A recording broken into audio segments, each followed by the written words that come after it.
Hi there, this video is to discuss, why is that still there? The social studies multimedia presentation. Okay, the main points that I thought from the video on active learning. They did a workshop and they were mostly discussing like how to engage students actively. And I know that typically when we think of that, we probably think you see students moving and doing activities, but it's more than that. I think that the biggest stressors were that students were connected beyond just the classroom to the real world. Like, how could they take what they learned today and apply it to life outside of the classroom? Um, and they needed to not just be talking, but they needed to be discussing deep issues, substantive conversations. They couldn't just be talking about, oh, what page is this on? It needed to be applicable knowledge that they were using to discuss what they had learned. The depth of knowledge required to carry out this conversation was another key point. They needed to grasp the knowledge. Like when you think about the triangle, is it Maslow's hierarchy or I don't know. And at the bottom, it's always if they're able to create, that they sustain the highest order of knowledge because they had to understand and be able to apply what they learned. Um, they needed to be achieving things in a social way with partners. That way they could develop an outside perspective understanding to use a complete knowledge. Um, and the first question that's asked here is, why are these scenarios worthwhile learning for every classroom in school?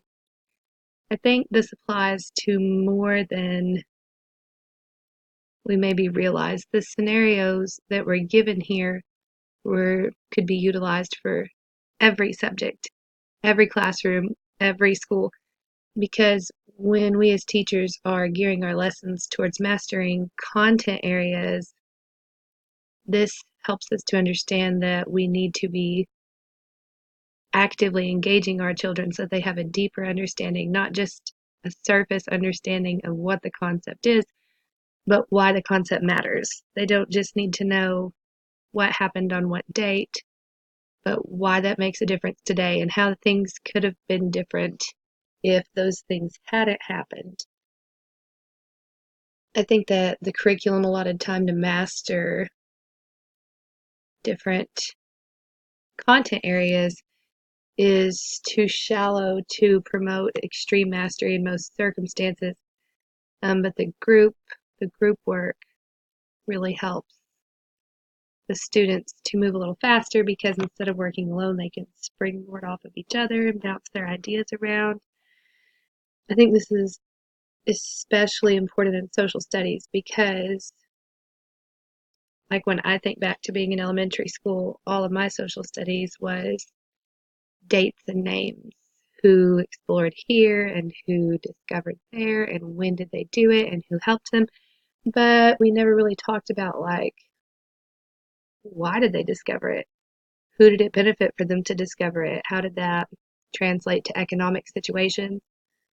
Um, so that was kind of an eye opener, specifically in the classroom where they were discussing explorers.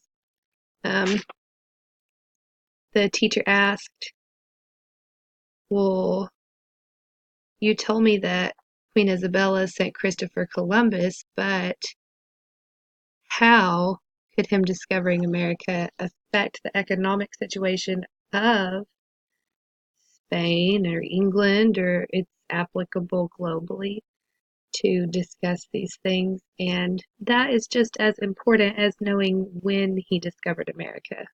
Or what about the Native Americans that were displaced? How did that affect their future? Those things matter too. The next question asks, how are the teachers using their personal lens of cultural responsiveness in each scenario?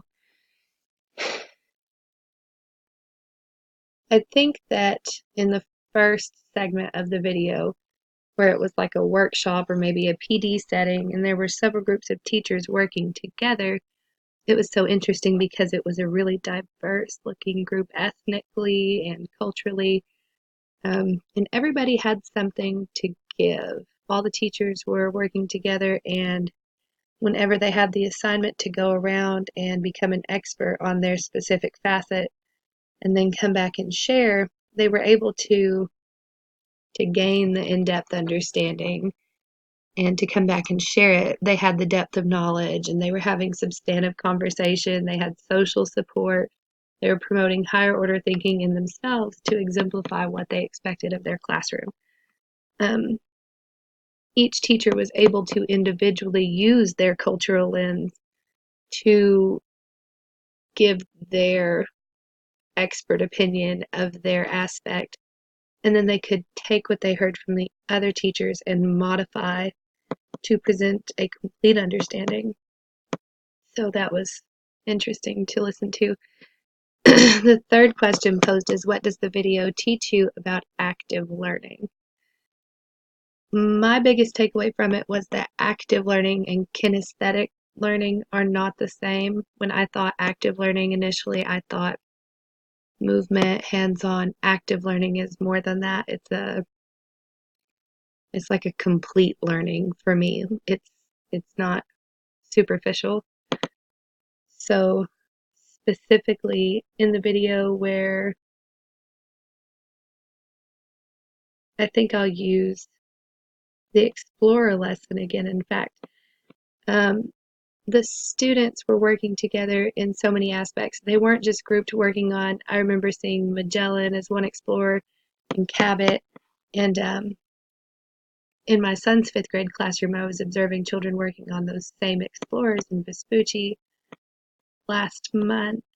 And it was sort of the same. They were actively learning because they weren't just filling out a worksheet. They were working with their friends to determine what kind of government did each person come from, what were they going to, what did they benefit from doing these things.